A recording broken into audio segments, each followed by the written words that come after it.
Keisha menatap pantulan dirinya di cermin besar kamar hotel. Gaun pengantin sederhana namun elegan, hasil jerih payah ibunya menjahit berbulan-bulan, terasa sempurna di tubuhnya. Ia bukan berasal dari keluarga kaya. Ayahnya, seorang guru honorer, dan ibunya, penjahit rumahan, telah mengerahkan segala kemampuan untuk hari ini. Namun, kebahagiaan di matanya bersumber dari sosok di sebelahnya, Rizky, yang sedang mengikatkan dasinya dengan cermat. Gugup, tanya Rizky, menangkap pandangannya di cermin. Keisha menghela napas, tersenyum. Lebih ke tidak percaya. Rasanya seperti mimpi. Rizky berjalan mendekat, merangkulnya dari belakang. Ini nyata, Keke. Aku dan kamu. Hari ini. Pertemuan mereka biasa saja. Di sebuah acara seminar kampus 3 tahun lalu.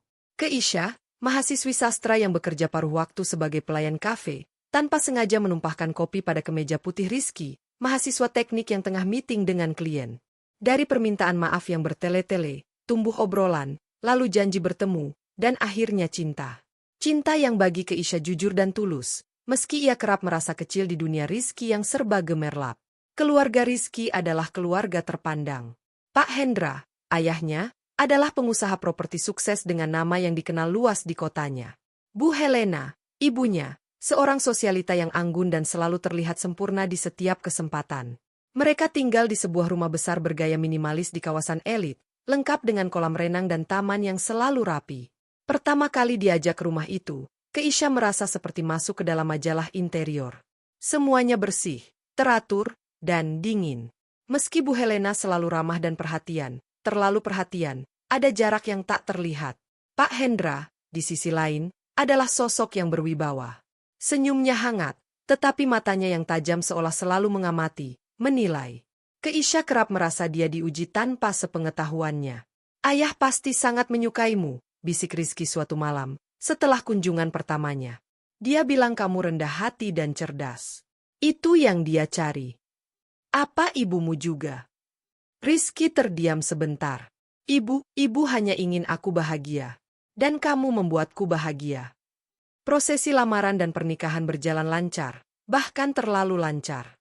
Keluarga Rizky yang mengambil alih hampir semua pengaturan. Pesta akan diadakan di ballroom hotel bintang 5. Catering dari chef ternama. Dekorasi dengan tema Royal Garden yang mewah.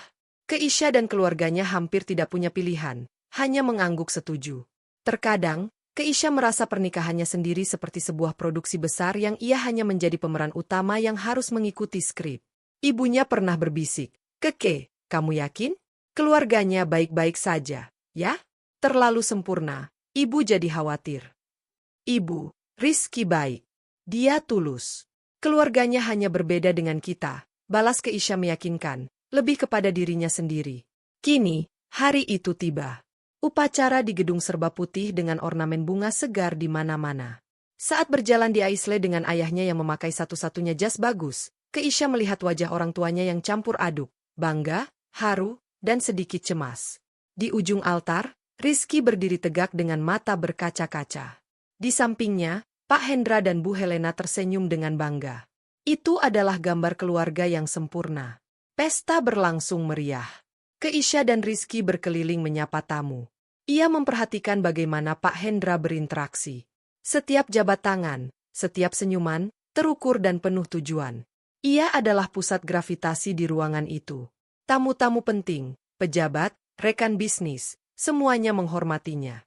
Bu Helena, seperti permaisuri yang anggun, mengikuti di samping suaminya. Senyumnya tak pernah luntur, tetapi matanya, jika diamati seksama, terlihat kosong dan lelah.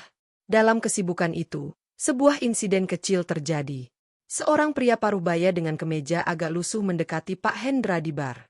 Wajahnya tampak serius, berbicara dengan suara rendah yang terdengar mendesak. Pak Hendra, yang tadi tersenyum lebar, seketika berubah. Ekspresinya menjadi dingin dan keras. Hanya dalam hitungan detik, 2 orang staf keamanan berbadan besar dengan lembut namun pasti mengantar pria itu keluar dari ballroom. Senyum Pak Hendra kembali seperti sedia kala, seolah tak terjadi apa-apa. Keisha yang melihat dari kejauhan merasa dadanya sesak. Rizky, yang sedang asyik bercanda dengan teman-temannya, tampak tidak menyadarinya. Siapa itu? Tanya Keisha pada Rizky setelahnya. Rizky hanya mengangkat bahu. Mungkin rekan bisnis ayah yang sedang ada masalah. Jangan khawatir, ayah selalu bisa menangani segalanya. Malam semakin larut. Saatnya bagi pengantin baru untuk meninggalkan pesta. Mereka akan menginap di suite terbaik hotel ini sebelum besok berangkat ke rumah keluarga Hendra untuk hidup sementara waktu, sembari menunggu rumah pasangan muda mereka selesai direnovasi. Di dalam lift menuju suite lantai teratas, Keisha bersandar pada bahu Rizky, lelah namun bahagia. Akhirnya, kita sendiri, desisnya. Rizky mencium keningnya. Iya, hanya kita berdua. Suite itu luas dan megah. Bunga-bunga segar bertebaran, sebotol sampahnya dingin menunggu di atas meja, dan pemandangan kota di malam hari terhampar di balik jendela kaca dari lantai ke langit-langit. Keisha melepas sepatu hak tingginya dengan lega.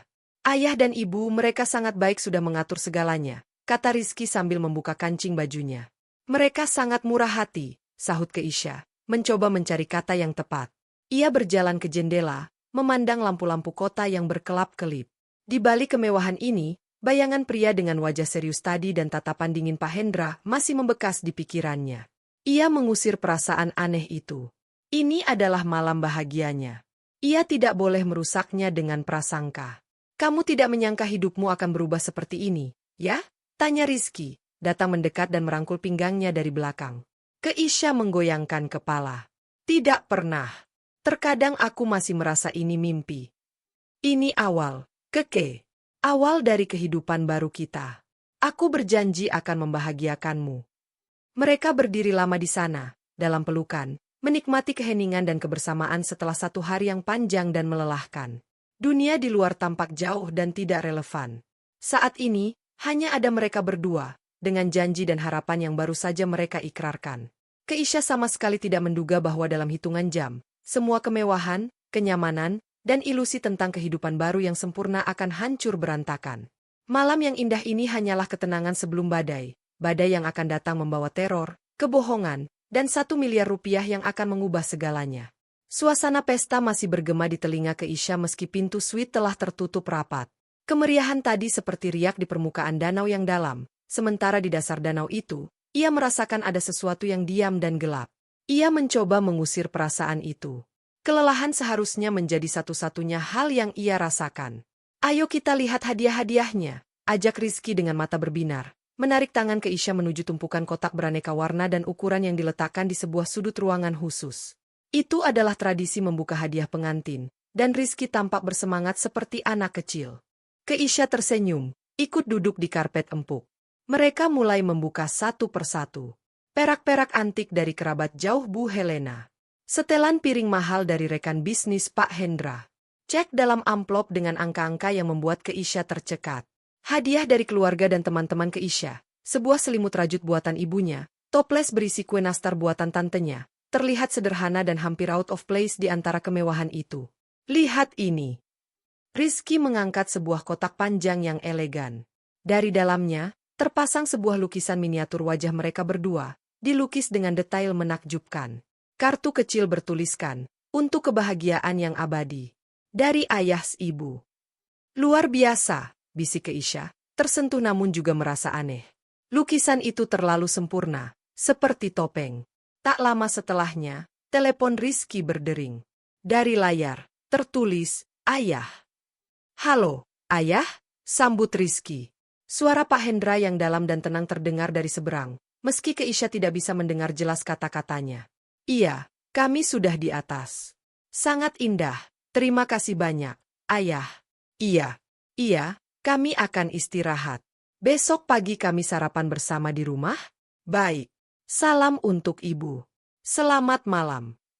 Rizky menutup telepon. Ayah hanya mengecek dan mengingatkan untuk istirahat. Dia bilang, besok ada keluarga kecil yang ingin dia perkenalkan padamu lebih dekat.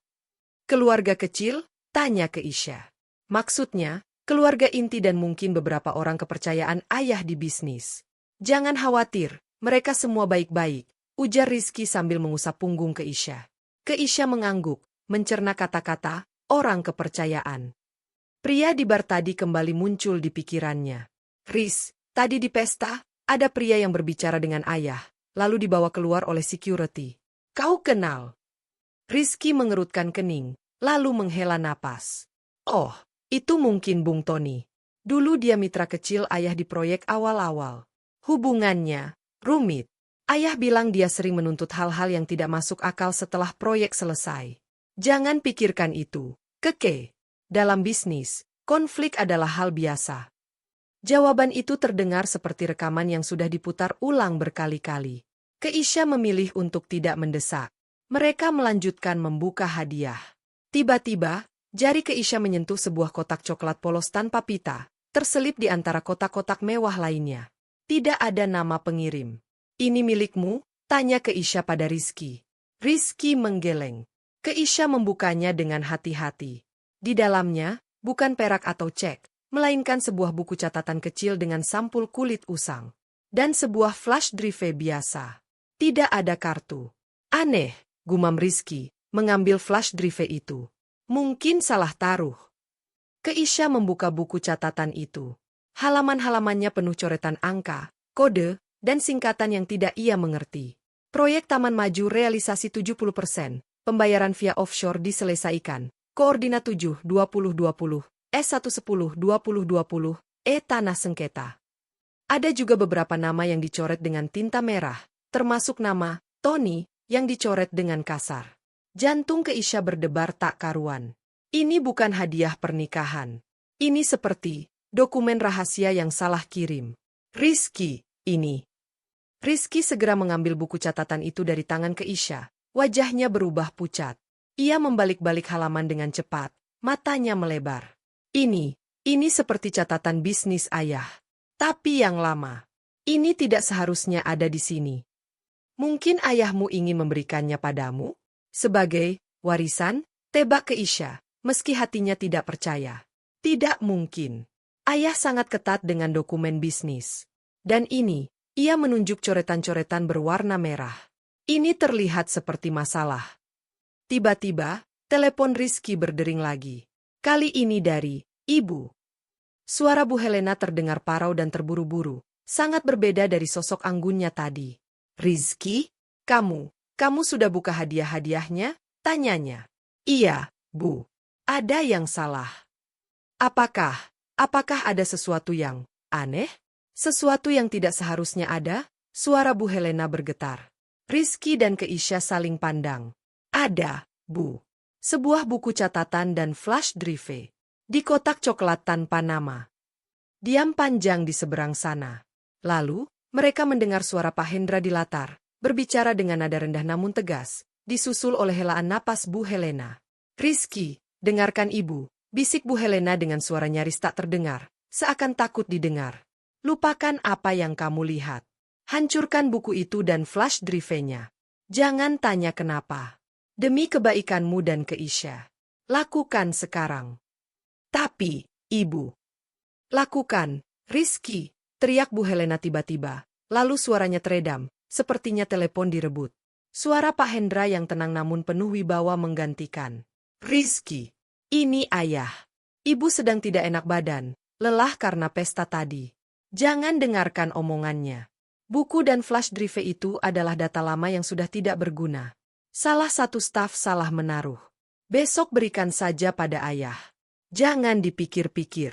Nikmati malam pertamamu. Selamat malam. Telepon ditutup. Keheningan yang mencekam menyelimuti suite yang mewah itu. Hanya desiran AC yang terdengar. Rizky masih memegang telepon di tangannya. Wajahnya campur aduk antara bingung, khawatir, dan kesetiaan buta pada ayahnya. Ayah bilang itu tidak penting, ujarnya, seolah meyakinkan dirinya sendiri. Tapi ibumu, dia terdengar sangat ketakutan. Riz, Keisha menukas halus. Jarinya masih membelai halaman buku catatan usang itu. Ada sesuatu yang tidak beres. Sangat tidak beres. Ibu kadang memang dramatis. Apalagi kalau lelah, Rizky berusaha mencari alasan. Ia mengambil buku dan flash drive dari pangkuan Keisha. Ayah yang bilang tidak penting. Besok kita kembalikan saja. Ayo, jangan biarkan ini merusak malam kita. Keisha memandangi suaminya. Ia melihat konflik di matanya. Rizky adalah anak yang patuh, yang selalu memandang ayahnya sebagai sosok tak mungkin salah. Melawan perintah ayahnya, meski disampaikan oleh ibunya yang ketakutan, adalah hal yang asing baginya. Baiklah, Akhirnya Keisha mengalah. Ia tidak ingin bertengkar di malam pertama mereka. Tapi ia tidak bisa melupakan suara Bu Helena yang penuh horor, atau coretan merah di buku itu. Ia juga tidak bisa melupakan bayangan Pak Hendra yang dingin saat menghadapi pria bernama Tony tadi. Mereka berusaha melanjutkan malam. Mandi, berganti pakaian yang lebih nyaman, mencoba menikmati sampanye. Namun, kehangatan yang tadi ada telah tergantikan oleh ketegangan yang tak terucapkan. Percakapan mereka menjadi kaku, dipenuhi jeda-jeda panjang. Saat mereka bersiap untuk tidur, sekitar pukul 2 pagi, Keisha yang sedang berbaring di tempat tidur mendengar suara dari luar, bukan dari koridor hotel, tetapi sepertinya dari balkon suite mereka yang terhubung dengan suite lain. Suara dua laki-laki, berbisik-bisik dengan nada serius. Salah satunya terdengar seperti, suara Pak Hendra. Harus diselesaikan sebelum matahari terbit, bisik suara itu, tegas. Tapi, Pak, mereka masih di dalam, sahut suara lain, lebih mudah. Itu urusan nanti. Fokus pada lokasi utama. Pastikan tidak ada jejak. Kalau yang di kamar, saya yang urus. Kalian lakukan tugas kalian. Keisha membeku. Darahnya seolah berhenti mengalir. Ia menoleh ke Rizky yang sudah terlelap di sebelahnya. Wajahnya masih polos dan tenang. Dengan hati-hati, ia bangun dan merangkak mendekati pintu kaca balkon yang tertutup gorden tebal. Ia mengintip melalui celah kecil. Di balkon suite sebelah, yang sebenarnya adalah bagian dari suite presidential yang lebih besar, berdiri Pak Hendra. Ia tidak lagi memakai tuxedo, tetapi kemeja lengan panjang dan celana hitam sederhana. Di sampingnya, dua pria berbadan tegap yang ia kenal sebagai staf keamanan pribadi ayahnya. Wajah Pak Hendra terlihat tajam dan kejam di bawah cahaya lampu temaram balkon, sangat berbeda dengan wajah penyayang yang ia tunjukkan tadi siang. Ia memberikan sebuah ponsel pada salah satu pria itu, lalu menepuk bahunya sebelum mereka menghilang ke dalam. Pak Hendra berdiri sendiri sesaat, menatap kegelapan kota. Lalu, dengan gerakan lambat, ia menoleh tepat ke arah suite Keisha. Keisha menjauh dari celah gorden, jantungnya berdegup kencang di tenggorokan. Apakah ia terlihat? Beberapa detik yang terasa seperti abad berlalu. Ia mendengar bunyi pintu balkon suite sebelah ditutup pelan. Ia berdiri diam, menggigil, di tengah kamar mewah yang tiba-tiba terasa seperti sangkar emas yang dingin. Ia kembali ke tempat tidur, memandangi wajah Rizky yang tidur. Bisikan-bisikan tadi, buku catatan misterius, telepon ibu mertuanya yang panik, dan raut wajah Pak Hendra di balkon, semuanya berputar-putar di kepalanya. Kita tidak sendirian, bisiknya pada diri sendiri, mengingatkan janji pernikahan mereka. Tapi sekarang, frasa itu terasa memiliki makna yang menyeramkan. Siapa sebenarnya yang bersama mereka? Dan lebih penting lagi, dari siapa mereka seharusnya bersembunyi? Malam itu, Keisha tidak bisa memejamkan mata. Ia terbaring, waspada terhadap setiap suara. Ia merasa seperti tikus yang terjebak dalam labirin mewah, sementara bayangan elang sudah mulai berputar-putar di atas langit-langit. Dan ia tahu, dengan naluri purba yang tiba-tiba menyala dalam dirinya, bahwa badai yang ia rasakan kedatangannya ternyata bukan badai biasa. Ini adalah tsunami. Dan ombak pertamanya akan segera menghantam, sebelum fajar menyingsing. Keisha terpaku di tempat tidur, tubuhnya kaku, mata terbuka lebar menatap langit-langit yang gelap. Setiap suara kecil, desis AC, bunyi gesekan gorden yang tertiup angin dari celah jendela, bahkan detak jantungnya sendiri yang berdebar kencang, terasa seperti guntur di telinganya. Rizky masih terlelap di sebelahnya, napasnya teratur dan dalam, terisolasi dari badai kecemasan yang melanda istrinya. Pikirannya berputar-putar seperti kaset rusak, suara Bu Helena yang histeris, wajah dingin Pak Hendra di balkon, bisikan-bisikan mengerikan tentang menyelesaikan sesuatu sebelum matahari terbit. Saya yang urus, kata Pak Hendra. Apakah mereka adalah yang di kamar? Apakah mereka adalah target yang harus diurus? Ia menoleh memandangi Rizky. Di bawah sorotan remang-remang lampu kota yang menyelinap dari balik gorden, wajah suaminya terlihat sangat muda dan rapuh. Ini adalah pria yang percaya bahwa ayahnya adalah pelindung, pahlawan tanpa celah. Bagaimana mungkin Keisha bisa menyampaikan kecurigaannya yang mengerikan tanpa membuatnya hancur atau, lebih buruk, tidak mempercayainya? Tiba-tiba, dari balik pintu suite, terdengar suara. Bukan ketukan, tapi semacam gesekan halus, seperti seseorang mencoba gagang pintu dengan sangat perlahan. Keisha langsung duduk tegak, darahnya membeku. Suara itu berhenti. Lalu, ada bisikan samar dari balik pintu, terlalu pelan untuk bisa ditangkap kata-katanya. Dengan hati yang hampir melompat keluar dari dada, Keisha merangkak keluar dari tempat tidur. Kakinya gemetar menyentuh lantai marmer yang dingin. Ia mendekati pintu dengan langkah tiptoe, menempelkan telinganya di kayu yang padat. Hanya ada hening. Mungkin itu hanya imajinasinya? Staf hotel? Tapi nalurinya berteriak lain. Ia mengintip melalui lubang pengintip. Koridor yang diterangi lampu temaram tampak kosong. Namun, di lantai berlapis karpet tebal, tepat di depan pintu mereka, ada sesuatu. Sebuah amplop putih kecil. Keisha menahan napas. Siapa yang meninggalkannya? Dan kapan? Apakah tadi, saat ia mendengar gesekan itu? Dengan gemetar, ia membuka kunci dan menarik pintu selebar mungkin untuk mengambil amplop itu. Matanya terus melirik ke kiri kanan koridor yang kosong. Dinginnya AC koridor menyergapnya, membuatnya merinding. Ia cepat-cepat kembali ke dalam, mengunci pintu dengan semua rantai dan kancing pengaman. Amplop itu polos, tanpa nama. Di dalamnya, hanya selembar kertas robekan dari buku catatan hotel. Tulisan tangan yang terburu-buru dan tidak rapi tergores di atasnya. Jangan percaya siapapun. Rumah tidak aman. Cari alas kaki dan jaket. Siap-siap. T. Huruf T. Itu dicetak tebal. Tony, pria yang diusir dari pesta? Ini peringatan. Dan peringatan itu sejalan dengan ketakutan Bu Helena dan percakapan rahasia Pak Hendra. Bahaya itu nyata. Dan semakin dekat. Rizky, Keisha mendekati tempat tidur, mengguncang bahu suaminya dengan lembut namun mendesak. Rizky, bangun. Rizky mengerang, matanya setengah terbuka.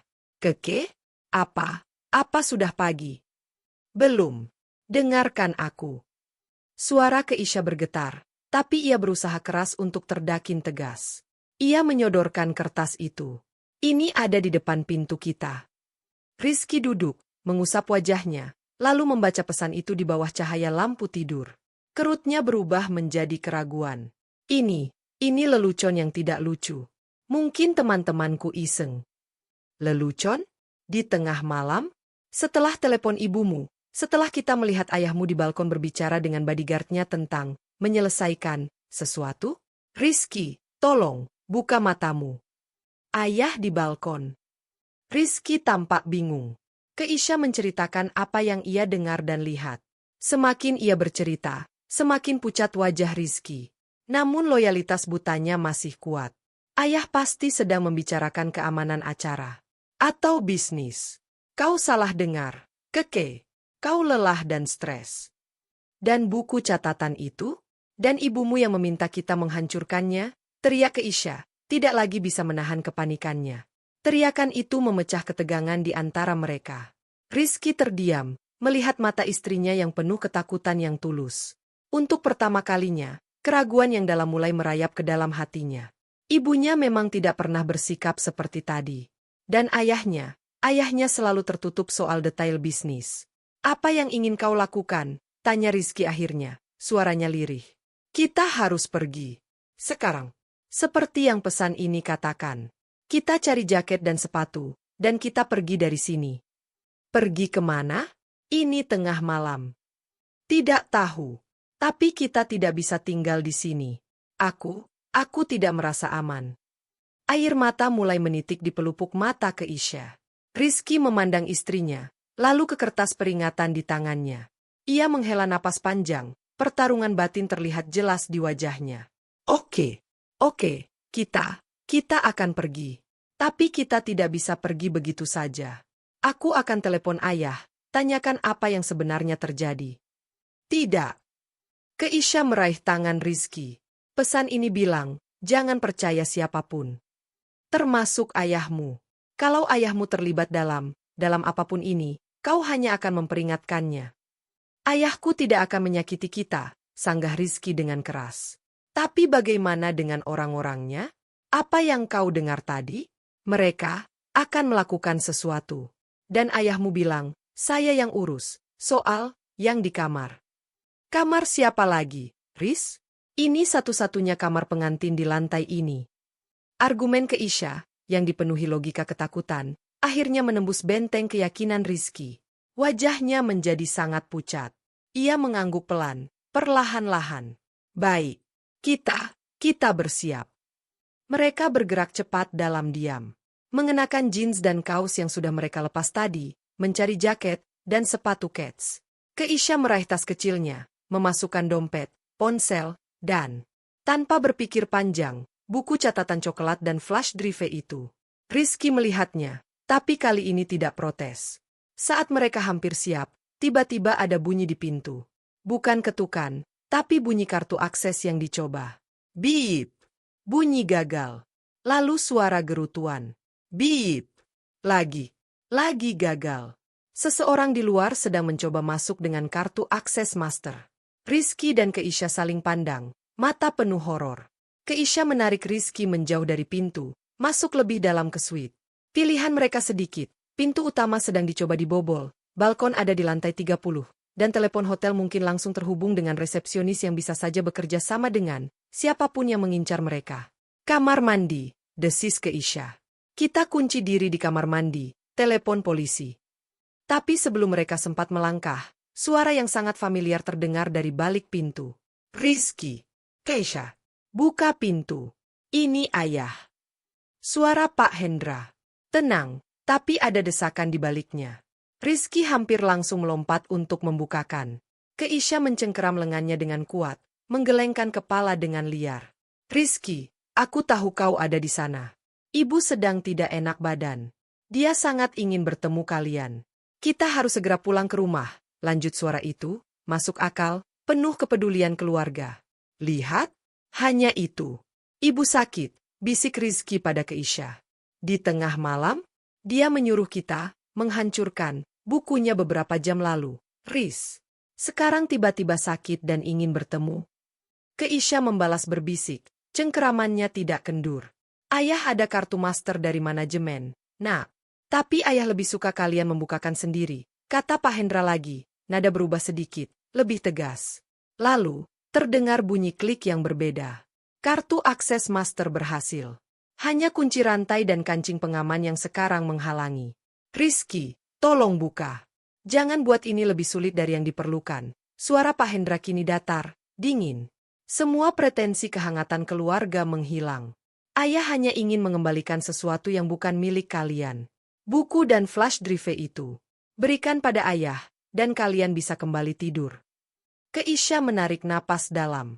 Ia tahu mereka menemukannya. Dan ia menginginkannya kembali. Dengan cara apapun. Rizky berdiri seperti patung, terperangkap antara suara ayahnya di luar pintu dan tangan istrinya yang mencengkeramnya.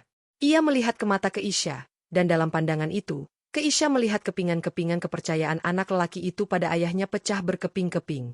Ayah, suara Rizky serak. Apa yang sebenarnya terjadi? Diam sebentar. Lalu, jawaban datang, bukan dari Pak Hendra, tapi dari suara lain yang lebih kasar. Buka pintunya, Riz, sebelum kami buka paksa. Ini untuk kebaikan kalian berdua. Itu suara salah satu bodyguard. Ancaman itu jelas. Rizky menelan ludah. Ia memandang sekeliling suite yang mewah, lalu pada wajah istrinya yang pucat pasi. Keputusannya jatuh. Pintu belakang, di dekat dapur kecil. Untuk servis. Hanya staf yang tahu. Ayah pernah tunjukkan dulu saat tur VIP, bisiknya pada Keisha. Hampir tidak terdengar. Kita ke sana. Sekarang. Mereka berbalik, meninggalkan pintu utama yang mulai diguncang oleh dorongan tubuh dari luar. Mereka merayap menuju pantry kecil di dekat dapur mini. Di balik rak berisi minibar, Rizky menekan panel dinding yang tampak biasa. Dengan bunyi klik halus, sebagian dinding itu membuka, mengungkapkan pintu baja sempit. Lubang servis. Dari belakang mereka, terdengar bunyi benturan keras di pintu utama. Rantai pengaman akan segera jebol. Tanpa berpikir lagi, Keisha dan Rizky menyelinap masuk ke lorong sempit yang gelap dan berbau disinfektan. Rizky menarik pintu rahasia itu tertutup dari dalam, dan mereka terdengar bunyi klik lagi, mengunci. Mereka berada dalam kegelapan, hanya diterangi cahaya ponsel Rizky. Lorong itu sempit, curam, dan menurun, sepertinya tangga darurat untuk staf. Suara benturan yang makin keras dari suite mereka masih samar-samar terdengar. Cepat, desis Rizky, memegang tangan Keisha erat-erat. Mereka mulai menuruni tangga logam yang berderit. Setiap langkah menggema dalam lorong sempit itu. Ketakutan dan adrenalin memacu mereka. Mereka baru saja melarikan diri dari ayahnya sendiri. Kenyataan itu begitu absurd dan menyakitkan, sehingga Rizky tampak seperti berjalan dalam mimpi buruk. Setelah beberapa lantai, mereka mendengar suara dari bawah. Langkah kaki cepat naik tangga. Seseorang menghadang dari bawah. Mereka berhenti, terengah-engah. Rizky melihat sekeliling dengan panik. Ada pintu darurat di setiap lantai. Ia mendorong pintu di lantai 25. Koridor hotel lain terbuka, lebih sepi dan lebih sederhana. Sini. Ia menarik Keisha masuk, membiarkan pintu tertutup pelan. Mereka berjalan cepat, tidak tahu harus menuju kemana. Mereka perlu keluar dari hotel ini, tapi lift dan lobi pasti diawasi. Di ujung koridor, sebuah troli linen staf kebersihan tergeletak. Di atasnya ada seragam hose keeping berwarna abu-abu. Ide liar muncul di kepala Keisha. Riz, ganti baju. Cepat. Apa? Kalau kita pakai seragam, kita mungkin bisa keluar lewat area servis tanpa dicurigai. Mereka dengan cepat mengambil 2 set seragam yang kira-kira cocok, dan masuk ke sebuah ruang penyimpanan linen yang kosong untuk berganti. Pakaian mewah mereka masukkan ke dalam tas linen besar. Keisha masih memegang erat tas kecilnya yang berisi buku catatan dan uang receh. Berpakaian seperti staf hotel, mereka berjalan menuju lift servis di ujung koridor. Jantung mereka berdebar kencang saat lift turun. Setiap kali lift berhenti, mereka menahan napas, siap menghadapi siapapun yang masuk. Lift servis membawa mereka langsung ke basement, area parkir dan dapur. Suara mesin, percikan minyak, dan teriakan chef memenuhi udara. Mereka berjalan dengan kepala tertunduk, berusaha tampak biasa. Seorang koki lewat tanpa mempedulikan mereka. Mereka melihat pintu keluar servis yang besar, mengarah ke sebuah jalan kecil di belakang hotel. Cahaya lampu jalan menerangi jalan keluar itu seperti garis finish. Mereka hampir sampai.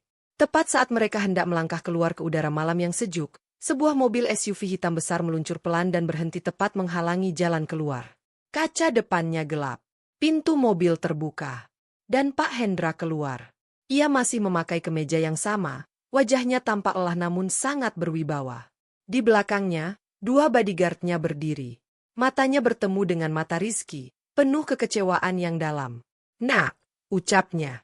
"Sudah cukup." Waktu seolah membeku. Suara bising dari dapur hotel, klakson mobil yang jauh, desau angin malam, semuanya mereda menjadi desis putih di telinga Keisha. Ia hanya bisa menatap sosok Pak Hendra yang berdiri membelakangi lampu mobil, membentuk siluet yang menakutkan. Lengan Rizky di genggamannya mendadak kaku bagai batu. "Nak," ucap Pak Hendra lagi. Suaranya datar, memotong dinginnya malam. "Kemana kalian?" "Ibu menunggu." Kata-kata itu, yang seharusnya terdengar penuh kasih, sekarang terasa seperti umpan.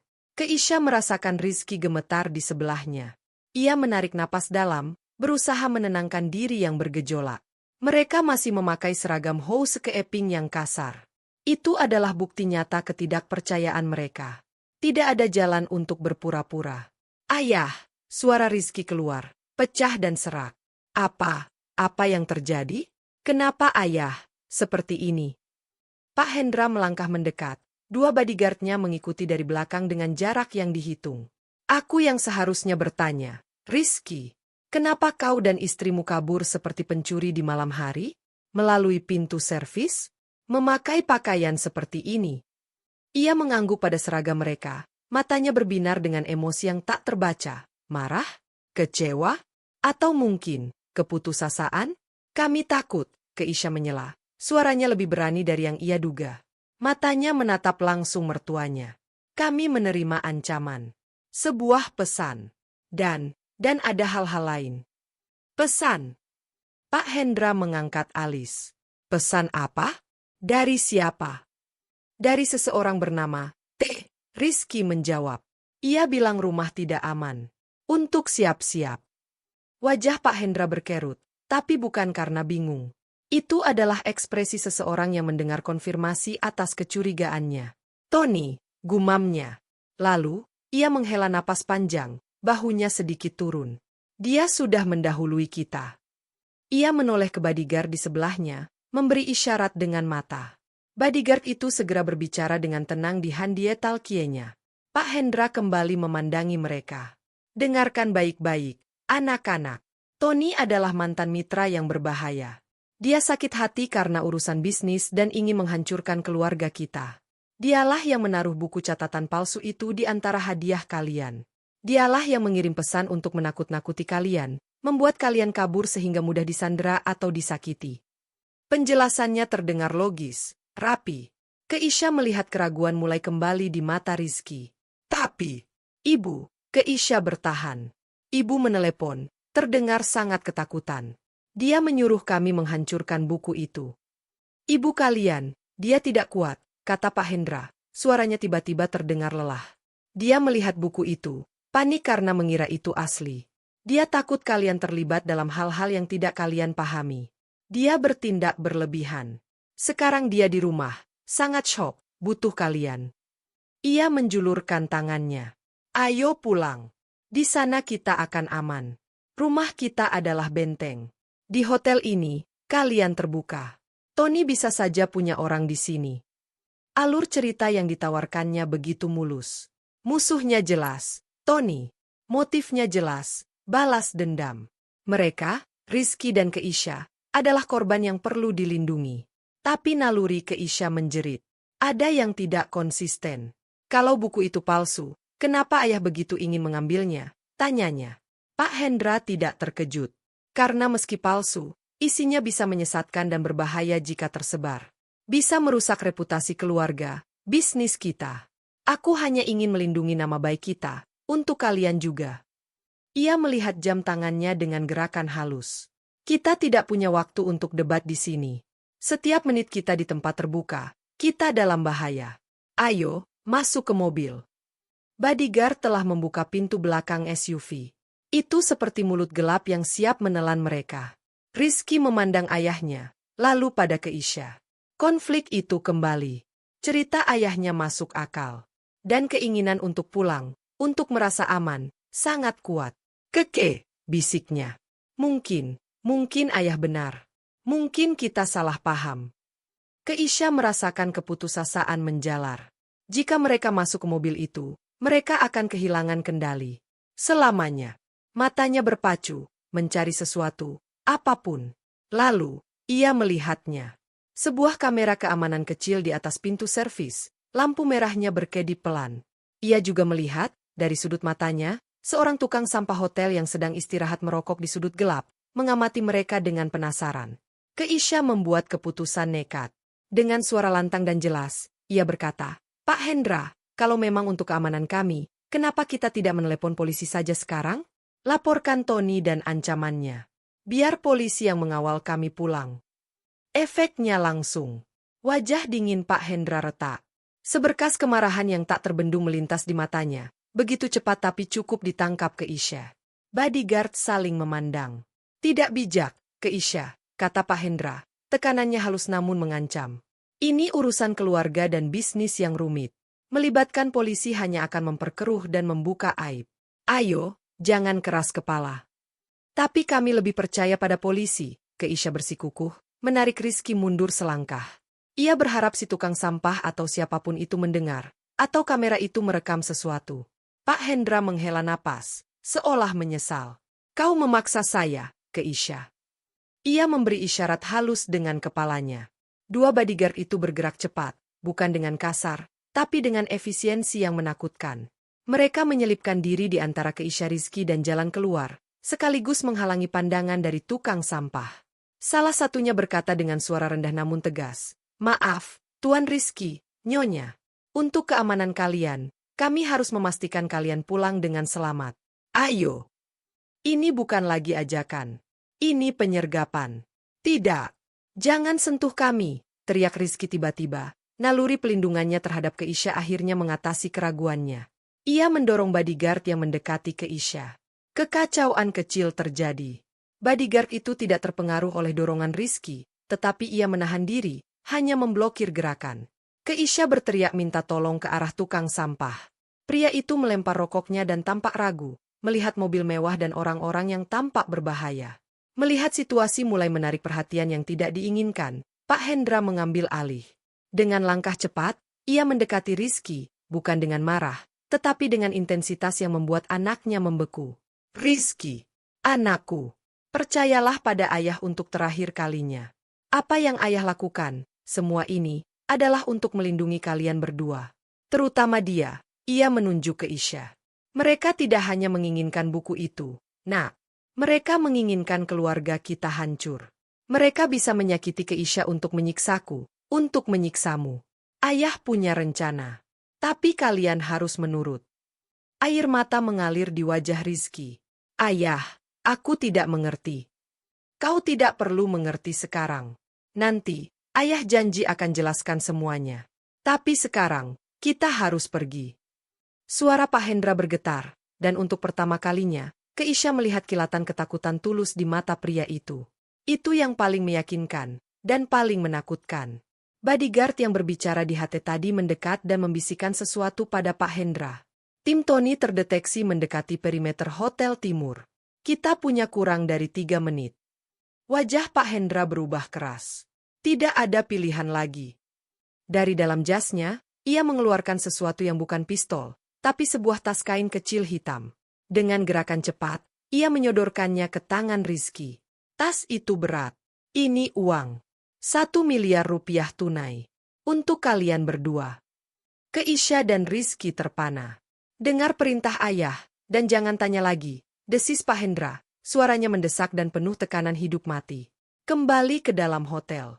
Naik lift servis ke lantai 3, koridor konferensi. Di ujung ada tangga darurat tua yang turun ke area laundry. Dari sana, ada pintu ke jalur pipa di belakang hotel yang sepi. Keluar dari sana.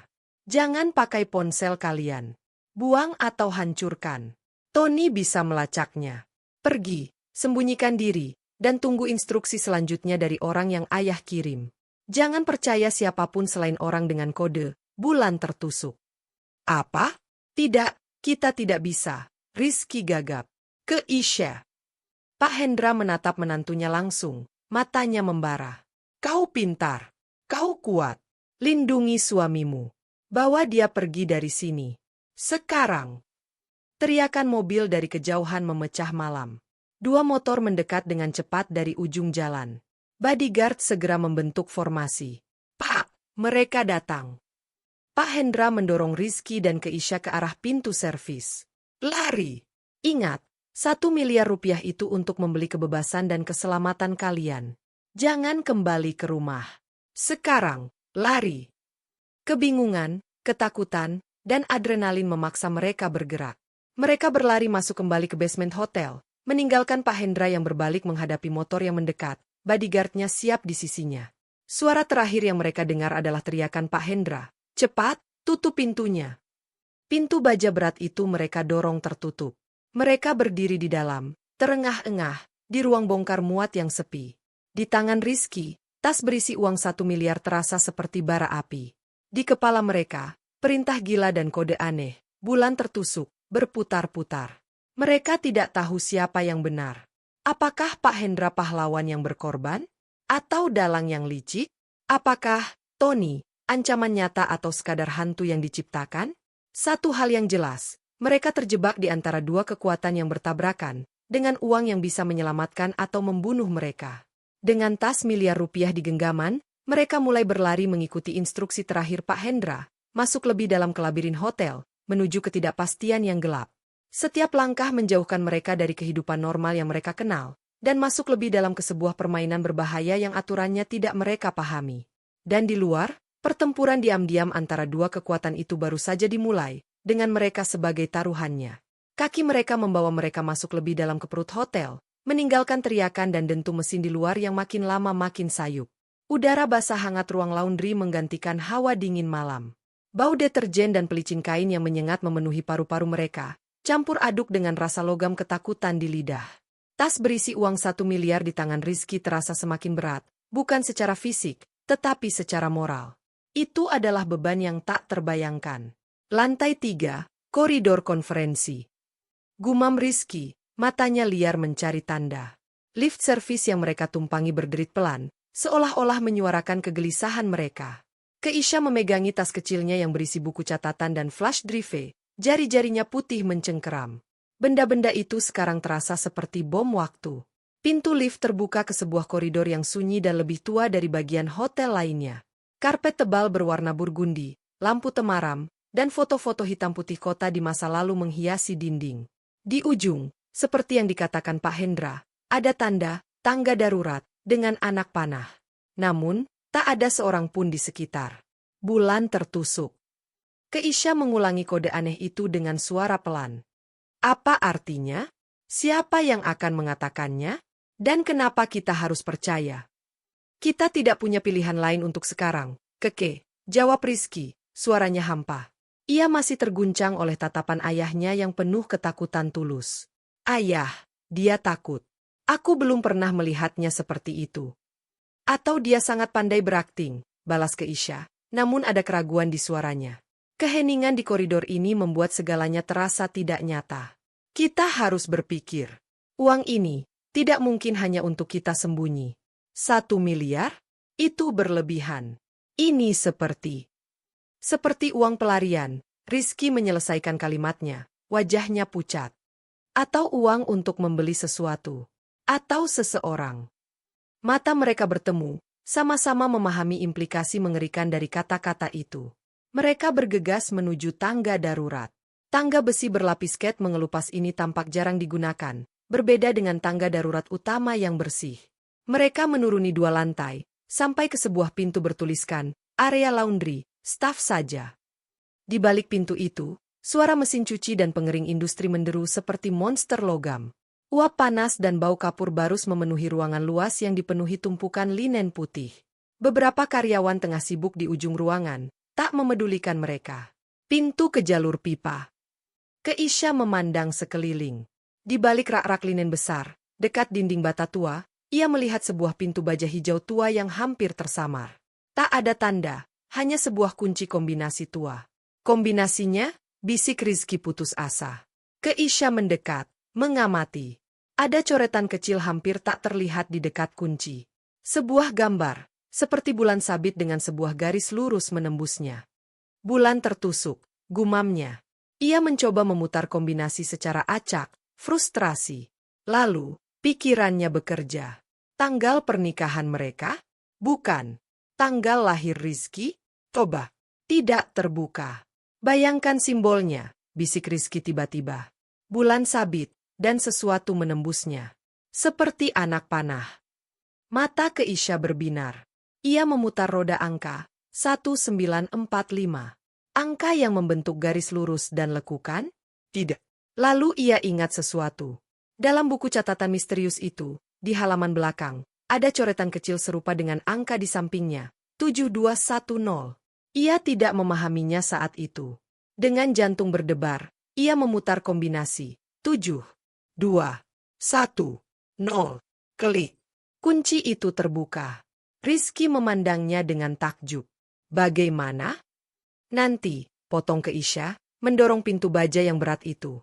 Di baliknya, terbentang sebuah terowongan sempit dan rendah, terbuat dari bata tua yang lembab. Pipa-pipa besar berlapis isolasi memanjang di langit-langit, mendesi sesekali. Lampu neon yang jarang memberikan cahaya kehijauan yang suram. Ini jelas bukan bagian dari hotel yang dimaksudkan untuk tamu. Mereka masuk, menutup pintu di belakang mereka. Suara mesin laundry langsung meredam, digantikan oleh dengung listrik dan tetesan air yang berirama. Keheningan di sini lebih menakutkan. Jadi, ayahku, benar. Ada jalan rahasia, gumam Rizky. Suaranya bergetar antara takjub dan sedih. Dia tahu semua ini. Seperti dia sudah mempersiapkannya. Atau dia sering menggunakan jalan ini untuk hal-hal lain, tambah Keisha dengan muram. Mereka mulai berjalan menyusuri terowongan. Tas uang dan tas kecil mereka terasa seperti satu-satunya pegangan di dunia bawah tanah yang asing ini. Setelah berjalan sekitar 10 menit, terowongan itu bercabang. Tidak ada tanda. Mereka berhenti. Kemana sekarang? Tanya Rizky. Keisha mengeluarkan ponselnya secara refleks, tapi segera mengingat peringatan Pak Hendra. Jangan pakai ponsel. Tony bisa melacaknya. Dengan perasaan geli, ia mematikannya. Rizky mengikuti. Dalam kegelapan yang hanya diterangi cahaya neon jauh, mereka merasa sangat rentan. Keputusan harus diambil. Kita coba cabang kiri, usul Keisha, lebih berdasarkan firasat daripada logika. Cabang kiri menurun dan semakin sempit. Udara terasa lebih pengap. Lalu, Mereka melihat cahaya alami di kejauhan. Sebuah ventilasi atau pintu keluar. Harapan membuncah. Mereka mempercepat langkah. Tiba-tiba, suara langkah kaki di belakang mereka. Keras, terburu-buru, berasal dari arah mereka datang. Seseorang ada di terowongan itu. Mereka saling pandang dengan panik. Tidak ada tempat untuk bersembunyi. Hanya pipa-pipa besar. Keisha menarik Rizky, dan mereka merapat ke celah antara dua pipa, berjongkok, berusaha menghilang dalam bayangan. Langkah kaki itu makin dekat. Tidak hanya satu pasang. Dua. Mereka berhenti tepat di persimpangan tadi. Suara laki-laki terengah-engah. Di mana mereka? Signal hilang total setelah area laundry.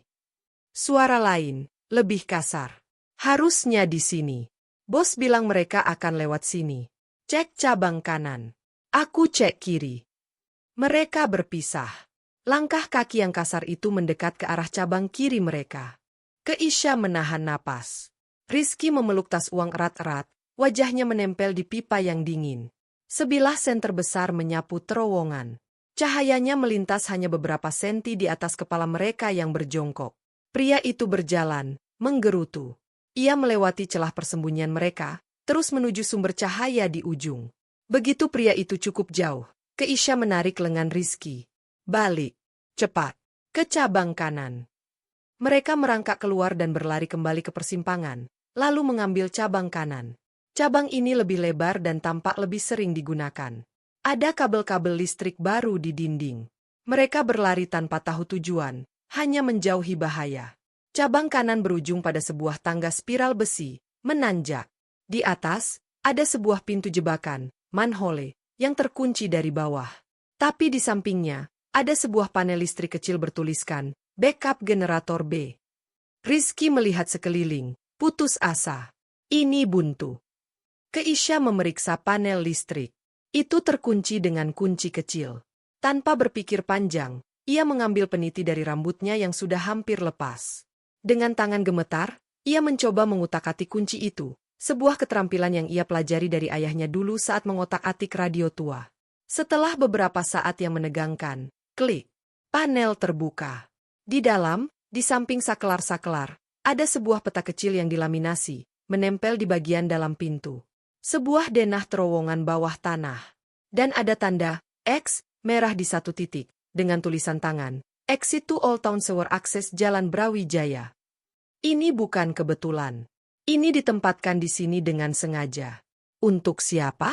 Untuk staf? Atau untuk situasi seperti ini? Tanpa banyak bicara, mereka mempelajari peta. Mereka sedang di titik yang bertanda G. Mereka harus kembali sedikit, mengambil sebuah cabang tersembunyi dekat persimpangan pertama tadi yang mereka lewatkan, sebuah lubang kecil di balik pipa pembuangan. Mereka harus kembali mendekati area tempat orang-orang tadi mencari mereka. Berisiko, bisik Rizky. Tapi itu satu-satunya jalan keluar yang ada di peta ini, jawab Keisha. Dan peta ini tersembunyi. Mungkin aman. Mereka memutuskan untuk mengambil risiko. Dengan sangat hati-hati, mereka merayap kembali. Saat mendekati persimpangan, mereka mendengar suara dua orang tadi yang kembali berkumpul, berbicara dengan frustrasi. Tidak ada di kiri, cuma jalan buntu ke ventilasi taman. Loh, kosong. Mungkin mereka sudah keluar lewat jalur lain. Laporkan ke Bos Tony, kita perlu lebih banyak orang. Bos Tony. Jadi, itu benar. Tony memang ada, dan orang-orangnya aktif mencari mereka. Kredibilitas Pak Hendra sedikit meningkat. Begali kedua orang itu pergi ke arah yang berlawanan, Keisha dan Rizky segera merayap ke persimpangan. Di balik pipa pembuangan besar yang berkarat, mereka menemukan lubang yang dikira saluran air. Tapi di dalamnya, setelah merangkak beberapa meter, terbentang sebuah terowongan beton yang lebih kecil, saluran pembuangan tua. Bau tidak enak menyergap, tapi itu adalah bau kebebasan. Mereka mengikuti saluran itu, berjalan membungkuk, sesuai petunjuk peta. Setelah sekitar 20 menit yang melelahkan, mereka melihat cahaya di ujung dan mendengar suara lalu lintas yang teredam. Sebuah jeruji besi menghalangi jalan keluar. Jeruji itu terkunci dengan gembok rantai yang besar dan berkarat. Putus asa mulai melanda. Mereka sudah lelah, kotor, dan ketakutan. Rizky mendekati gembok itu, memeriksanya. Lalu, Ia melihat sesuatu. Di balok beton di dekat gembok, ada lukisan kecil yang sama, bulan sabit tertusuk. Dan di bawahnya, di celah semen yang retak, terselip sebuah kunci kecil berkarat. Keisha menarik napas tajam. Semuanya diatur. Setiap langkah. Setiap jalan keluar. Ini adalah rute pelarian yang sudah dipersiapkan dengan matang oleh Pak Hendra. Tingkat paranoia dan persiapan ini membuatnya ngeri. Apa yang sebenarnya dihadapi ayah mertuanya sehingga perlu menyiapkan semua ini? Rizky membuka gembok itu. Jeruji besi berderit saat mereka mendorongnya terbuka. Mereka keluar ke sebuah jalan kecil yang gelap dan kumuh di belakang deretan ruko tua. Bau kota dan sampah menggantikan bau selokan. Mereka berada di Jalan Brawijaya, daerah kota tua yang sepi di malam hari. Mereka berdiri di sana, terengah-engah, menghirup udara malam yang kotor namun bebas. Pakaian housekeeping mereka kotor dan bau. Tas 1 miliar masih di genggaman Rizky. Mereka telah keluar, tetapi kemana? Kita tidak bisa kemana-mana seperti ini, kata Keisha, menyadari penampilan mereka yang mencolok. Kita perlu pakaian, tempat untuk bersembunyi, dan memutuskan apa yang harus dilakukan, tambah Rizky. Tiba-tiba, sebuah mobil van tua berwarna krem melambat di dekat mereka. Jendela sampingnya terbuka. Seorang wanita parubaya dengan wajah biasa dan ramahan, memakai kerudung sederhana, melihat mereka. Tumpangan, Bang, Mbak, murah, katanya dengan logat daerah. Keisha dan Rizky saling pandang, waspada. Wanita itu tersenyum. Jalanannya sepi. Bulan juga lagi terang-terangnya, sayang tertusuk awan. Mau kemana? Bulan tertusuk awan. Kalimat itu menggantung di udara. Kodenya hampir sama. Keisha menatap wanita itu. Bulan tertusuk, tanyanya hati-hati. Wanita itu mengangguk, senyumnya tidak berubah. Iya, kadang tertusuk awan, kadang tertusuk sayang. Masuk, cepat. Bukan tempat yang aman untuk berdiri lama. Inilah kontak yang dijanjikan Pak Hendra. Sebuah pilihan lagi, percaya dan masuk, atau lari dan mencoba sendiri di kota tanpa persiapan. Dengan pandangan terakhir ke jalanan gelap di belakang mereka, memikirkan orang-orang Tony yang mungkin masih mencari, mereka memutuskan. Mereka masuk ke dalam van yang sederhana dan berbau minyak wangi murahan itu. Wanita itu segera melajukan mobilnya, menyusuri jalan kecil dengan tenang. Di dalam van yang gelap, duduk di kursi belakang yang keras, Keisha memandang keluar jendela pada kota yang berlalu. Mereka telah melewati lorong-lorong rahasia, menghindari pengejaran, dan menemukan kontak. Mereka aman untuk sementara. Tapi pertanyaan-pertanyaan besar bergema di kepalanya, lebih keras dari deru mesin van. Siapa sebenarnya Pak Hendra? Apa yang diperjuangkannya? Dan yang paling penting, mengapa 1 miliar rupiah dan sebuah buku catatan usang bernilai lebih dari nyawa dan kebahagiaan anaknya? Jawabannya, ia curiga, akan lebih gelap dari terowongan manapun yang baru saja mereka lalui. Van tua itu melaju dengan tenang, menyusuri jalan-jalan kecil yang semakin jauh dari pusat kota gemerlap. Bau minyak wangi murah campur tembakau memenuhi kabin. Wanita parubaya di kursi depan, yang memperkenalkan diri sebagai Bu Lastri, nyaris tidak bicara kecuali sesekali menunjuk arah atau berkomentar singkat tentang kondisi jalan. Keisha dan Rizky duduk berdampingan di kursi belakang yang keras. Tubuh mereka masih gemetar halus akibat adrenalin yang belum sepenuhnya reda. Tas berisi uang 1 miliar tergeletak di lantai van di antara kaki mereka, terasa seperti benda asing yang memancarkan energi berbahaya. Keisha masih memegang erat tas kecilnya berisi buku catatan dan flash drive. Mau dibawa kemana kami, Bu? Tanya Rizky akhirnya, memecah kesunyian yang mencekam. Tempat aman, jawab Bu Lastri singkat, matanya tetap di jalan. Tempat yang tidak terduga. Bapak sudah atur semuanya. Bapak? Pak Hendra. Keisha menyelidik. Bu Lastri hanya mengangguk halus. Saya cuma ditugasi antar dan jaga. Jangan tanya lebih. Untuk keselamatan kita semua. Mereka melewati kawasan industri yang sepi di malam hari, lalu memasuki daerah permukiman padat namun sederhana. Rumah-rumah petak berjejal, cucian bergantungan di teras. Anak-anak masih bermain di jalan meski hari sudah larut. Ini adalah dunia yang asing bagi Rizky, dan bahkan bagi Keisha yang berasal dari keluarga biasa, lingkungan ini terasa lebih keras dan tertutup. Van berhenti di depan sebuah rumah kontrakan 2 lantai, persis seperti puluhan rumah lainnya di gang sempit itu. Lampu neon menyala redup di teras. Keluar. Cepat, perintah Bu Lastri. Mereka masuk ke dalam rumah yang sederhana namun bersih. Ruang tamu kecil dengan sofa usang, sebuah televisi tabung tua, dan foto keluarga di dinding yang menunjukkan Bu Lastri dengan suami dan 2 anak remaja. Kamar atas. Sudah disiapkan. Mandi, ada air hangat. Pakaian ganti di lemari. Istirahat. Jangan keluar kamar. Saya bawakan makan nanti. Bu Lastri berbicara dengan efisiensi seorang prajurit, bukan seorang ibu rumah tangga. Ia mengantar mereka naik tangga kayu yang berderit menuju sebuah kamar kecil di lantai 2. Kamar itu hanya berisi kasur busa di lantai, lemari pakaian sederhana, dan sebuah jendela dengan terali besi yang menghadap ke atap rumah tetangga. Begitu pintu kamar tertutup, Rizky langsung duduk di kasur, kepalanya tertunduk di antara kedua tangan. Aku tidak mengerti apa-apa, Keke. Ayah, semua ini, seperti film mata-mata buruk. Keisha duduk di sampingnya, meletakkan tas kecilnya. Ini nyata, Riz. Dan kita ada di dalamnya. Ia menarik napas. Kita punya 2 hal yang mungkin bisa memberikan jawaban. Matanya tertuju pada tas kecilnya dan tas uang di lantai.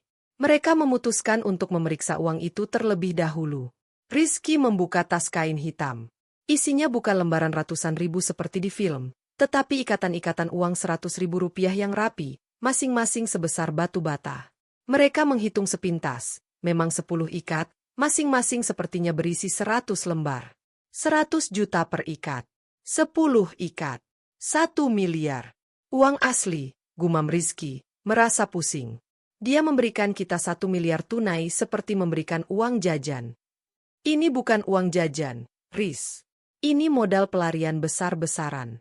Atau... Keisha menatap uang itu. Uang tebusan. Kata itu menggantung berat di udara. Rizky menggeleng. Tebusan? Untuk siapa? Kita berdua sudah di sini. Kalau bukan kita, mungkin orang lain. Ibu? Atau ada tawanan lain yang kita tidak tahu, tebak Keisha. Pikiran liar mulai berjalan. Atau ini uang untuk membeli keamanan kita dari Tony.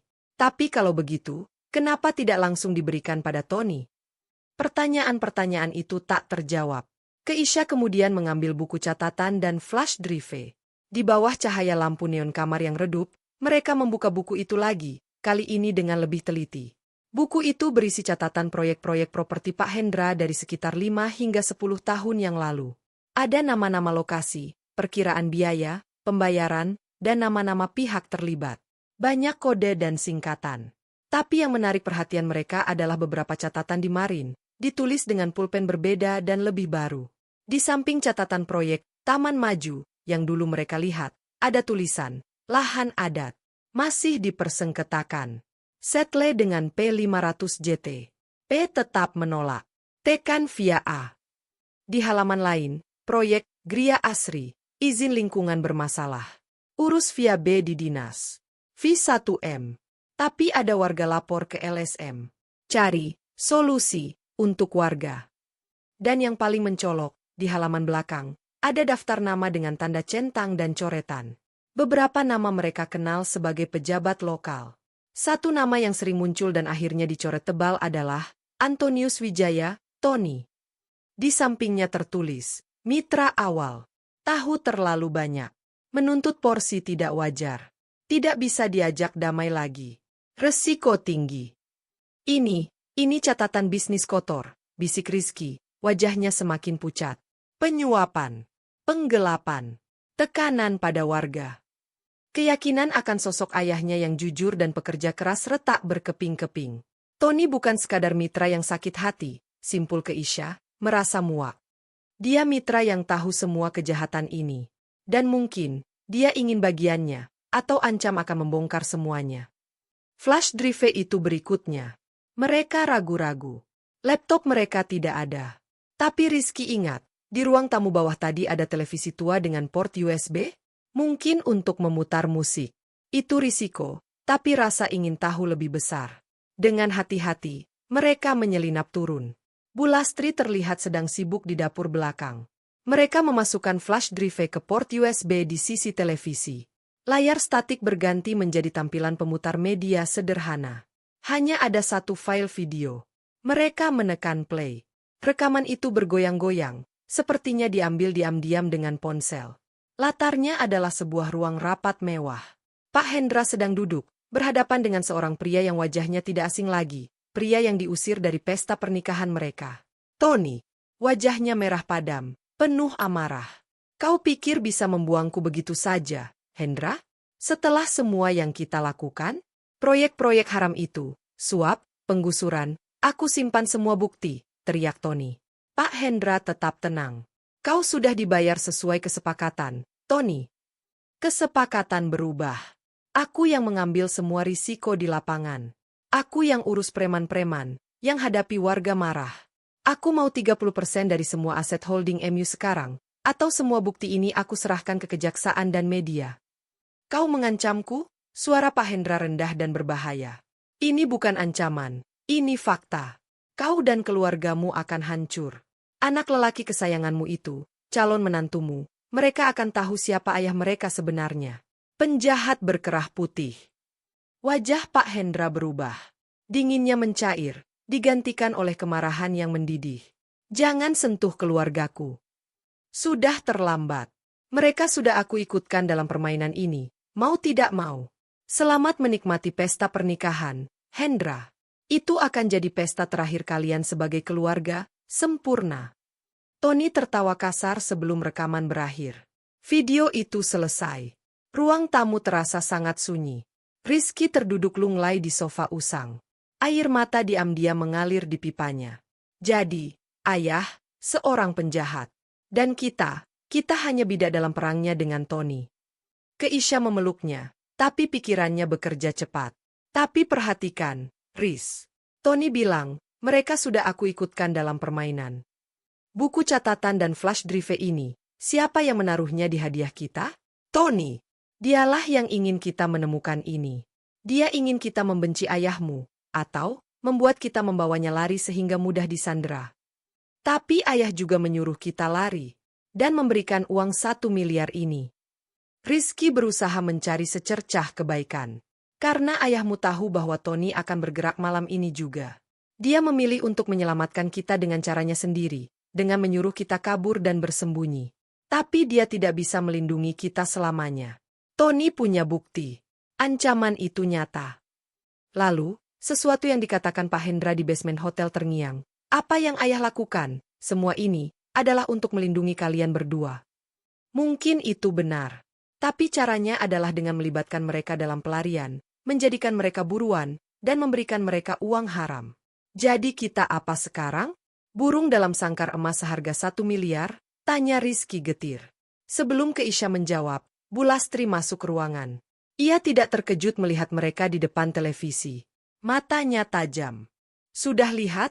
Tanyanya datar. Mereka mengangguk, takut. Bapak bilang, kalian akan cari tahu sendiri. Itu lebih baik. Ia mendekat. Sekarang, kalian harus pilih. Ambil uang itu, hilang. Buat identitas baru. Jauh dari sini. Atau apa? Desis Keisha. Atau melawan, kata Bulastri. Tapi bukan dengan kekerasan. Dengan pintar. Bapak sudah siapkan bukti balasan untuk Tony. Tapi butuh orang di luar untuk menjalankannya. Orang yang tidak terduga. Yaitu kalian. Rizky melongo. Ayah, ingin kita membantunya melawan Tony. Bukan membantunya. Menyelamatkan diri kalian sendiri, koreksi Bulastri. Selama Tony masih berkeliaran dan punya bukti, kalian tidak akan pernah aman. Uang 1 miliar itu akan habis, dan dia akan tetap menemukan kalian. Atau, kalian bisa gunakan uang itu sebagai modal untuk menjatuhkannya. Bagaimana caranya? Tanya Keisha. Bulastri mengeluarkan sebuah ponsel buta-buta dari saku. Di dalamnya, ada nomor seorang jurnalis investigasi yang sudah lama mengincar Tony. Juga ada data tambahan tentang pencucian uang Tony dan koneksinya dengan sindikat. Kalian kirim data dari flash drive itu, plus data dari ponsel ini, padanya. Tapi jangan langsung. Kalian harus bertemu, berikan uang sebagai donasi untuk biaya investigasi dan perlindungan saksi. Kenapa kita tidak langsung kirim saja? Tanya Rizky. Karena paket anonim mudah dihiraukan atau dicegat. Tapi pertemuan langsung dengan saksi yang membawa bukti fisik dan dana besar, itu lain cerita. Itu akan membuatnya serius. Rencananya gila. Berbahaya. Tapi ada logika di dalamnya. Dan ayah? Apa yang terjadi pada ayah? Tanya Rizky. Bu Lastri diam lama. Bapak akan hadapi konsekuensinya. Tapi prioritasnya adalah kalian aman, dan bisnis kotor ini berhenti. Tony harus jatuh sebelum dia menghancurkan lebih banyak keluarga. Ia memberikan ponsel itu pada Keisha. Nomor dan alamat ada di kontak, bulan purnama. Dia tunggu besok malam. Pilihan ada di kalian. Tinggal dan sembunyi selamanya, atau satu langkah berani untuk mengakhiri semua ini. Bu Lastri pergi, meninggalkan mereka dengan pilihan yang mustahil. Malam itu, di kamar pengap lantai 2, mereka berdebat dengan suara rendah. Ketakutan versus keberanian. Pelarian versus konfrontasi. Kepercayaan buta versus kepercayaan yang tertantang. Fajar mulai menyingsing ketika mereka mencapai keputusan. Melihat wajah satu sama lain, kotor, lelah, tetapi masih ada api keteguhan di mata mereka. Mereka tahu pelarian pasif bukanlah jawaban. Mereka tidak bisa hidup seperti tikus, menghabiskan uang haram. Mereka akan bertemu si jurnalis. Mereka akan membongkar semuanya. Bukan untuk menyelamatkan Pak Hendra, tetapi untuk menyelamatkan diri mereka sendiri, dan mungkin, untuk menemukan kembali kebenaran yang bisa mereka hidupi, seberapa pahit pun itu. Kota di luar jendela perlahan terbangun. Tapi bagi Keisha dan Rizky, kota itu telah berpaling. Mereka bukan lagi pengantin bahagia, bukan pula anak orang kaya yang dilindungi. Mereka adalah dua orang yang terjepit, dengan 1 miliar rupiah sebagai senjata dan 1 buku catatan sebagai peta, siap memasuki pertempuran terakhir yang akan menentukan sisa hidup mereka. Fajar yang keabu-abuan menyapu langit di atas atap-atap rumah kontrakan, namun tidak membawa kehangatan. Di kamar sempit itu, udara terasa berat oleh keputusan yang baru saja mereka ambil. Rizky memandangi tumpukan uang 1 miliar yang masih terbuka di lantai, tidak lagi melihatnya sebagai berkah atau beban, tetapi sebagai sebuah alat yang bisa menggulingkan kekuasaan atau justru menghancurkan mereka. Kita tidak bisa membawa semua uang ini, kata Keisha. Suaranya tegas meski matanya lelah. Terlalu mencolok, terlalu berisiko. Rizky mengangguk. Mereka memisahkan 2 ikat uang, masing-masing 100 juta, untuk dibawa. Sisanya mereka simpan kembali ke dalam tas dan disembunyikan di bawah lantai papan yang longgar di pojok kamar, sebuah tempat persembunyian darurat yang ditunjukkan Bu Lastri. Ponsel buta-buta yang diberikan Bu Lastri mereka hidupkan. Hanya ada 1 kontak, bulan purnama. Tidak ada nama, hanya sebuah alamat di kawasan perkantoran tua dan nomor telepon. Mereka menelepon, suara di seberang adalah perempuan, berpendidikan, dan sangat berhati-hati. Rizky menyebut kode, bulan tertusuk mengirim. Perempuan itu, yang memperkenalkan diri sebagai Sari, langsung memberikan instruksi pertemuan, sebuah kedai kopi lawas di Pasar Santa, pukul 4 sore. Datang sendiri. Awasi pantat kalian. Bawa, barang, dan kontribusi. Hari itu berjalan dengan lambat dan penuh ketegangan. Bu Lastri menyiapkan mereka dengan identitas samaran sederhana, kemeja kotak-kotak dan topi baseball untuk Rizky, kerudung dan kacamata baca sederhana untuk Keisha. Mereka terlihat seperti pasangan mahasiswa biasa. Buku catatan dan flash drive disimpan di tas kanvas lusuh, bersama 2 ikat uang 100 juta yang dibungkus kertas koran. Pukul 3:30, mereka sudah berada di Pasar Santa. Suasana ramai dengan anak-anak muda dan turis. Kedai kopi yang dimaksud tersembunyi di lantai 2, dengan pintu kayu yang tidak mencolok. Begitu masuk, aroma kopi sangrai dan musik jazz lembut menyambut. Hanya ada beberapa pelanggan. Di sudut paling belakang, seorang perempuan dengan ram pendek rapi dan kacamata berlensa tipis duduk sendirian, laptop tertutup di depannya. Matanya mengamati mereka sejenak sebelum memberikan anggukan halus. Mereka mendekat, hati berdebar kencang. Bulan purnama, bisik Rizky. Dan kalian adalah pengantin yang hilang, jawab Sari, suaranya datar. Duduk. Mereka duduk. Keisha segera meletakkan tas kanvas di kursi di antara mereka. Kami membawa apa yang diminta, kata Keisha. Tunjukkan, tapi pelan-pelan, instruksi Sari. Rizky membuka tas, memperlihatkan buku catatan dan flash drive. Keisha mengeluarkan bungkusan koran, membuka sedikit sehingga Sari bisa melihat ikatan uang di dalamnya. Sari tidak tampak terkesan. Ia mengambil buku catatan, membalik beberapa halaman, matanya cepat menganalisis. Ini asli. Tapi ini hanya catatan tangan. Mudah disangkal. Ada flash drive. Rekaman ancaman Tony, tambah Rizky. Itu baru mulai menarik, gumam Sari. Ia menatap mereka. Tapi kenapa kalian? Kenapa tidak Hendra sendiri yang membocorkan ini? Karena ayah saya, dia bagian dari masalah, kata Rizky, susah payah. Dan kami ingin ini berhenti. Kami ingin aman. Uang ini untuk biaya investigasi dan perlindungan, tambah ke Isya. Sari mendekatkan diri, suaranya rendah. Kalian tahu risiko ini? Tony bukan main-main. Dia punya kaki tangan di kepolisian, di pengadilan. Begitu saya terbitkan laporan ini, kalian akan menjadi target nomor 1. Kami sudah jadi target, jawab ke Isya. Sejak malam pernikahan kami. Ini satu-satunya cara kami bisa bernapas lega. Sari mengamati mereka lama, seolah menimbang integritas dan keteguhan mereka. Akhirnya, ia menganggap, baik, saya terima. Tapi ada syarat. Kalian harus memberikan testimoni. Di pengadilan nanti, kalian harus bersedia menjadi saksi tentang bagaimana kalian mendapat barang-barang ini, tentang ancaman yang kalian terima. Rizky dan Keisha saling pandang. Itu berarti mengangkat tangan, menghadapi Tony, dan menghadapi aib keluarga di depan umum. Tapi mereka mengangguk setuju. Bagus, kata Sari. Sekarang, pergi. Tinggalkan barang-barang ini. Jangan kembali ke tempat persembunyian kalian yang terakhir. Tony pasti sudah mencium jejak. Saya akan mengatur tempat aman yang baru untuk kalian. Tunggu instruksi SMS dari nomor baru ini. Ia memberikan secari kertas dengan nomor telepon sekali pakai. Mereka berdiri, merasa ringan namun kosong. Bukti-bukti itu bukan lagi milik mereka. Nasib mereka sekarang di tangan seorang jurnalis yang baru mereka kenal. Apa yang akan terjadi pada Pak Hendra? Tanya ke Isya akhirnya. Sari menarik napas. Hendra akan menghadapi hukum.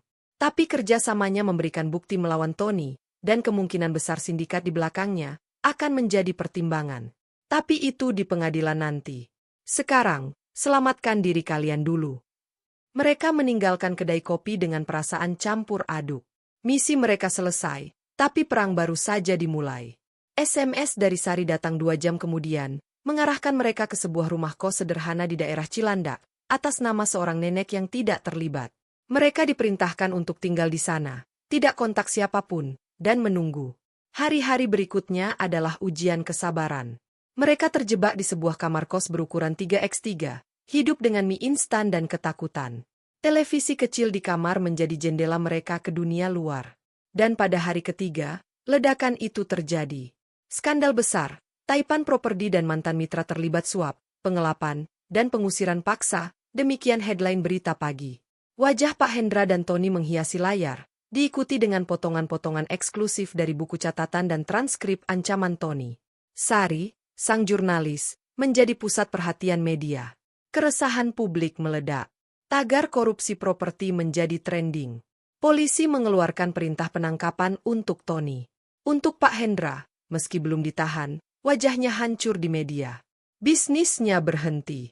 Keluarganya dikepung wartawan. Malam itu, ponsel sekali pakai mereka berdering. Bukan dari Sari, tapi dari nomor tidak dikenal. Rizky. Suara di seberang membuat Rizky membeku.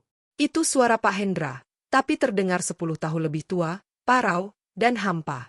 Ayah, suara Rizky tercekat. Aku ingin minta maaf. Untuk segalanya.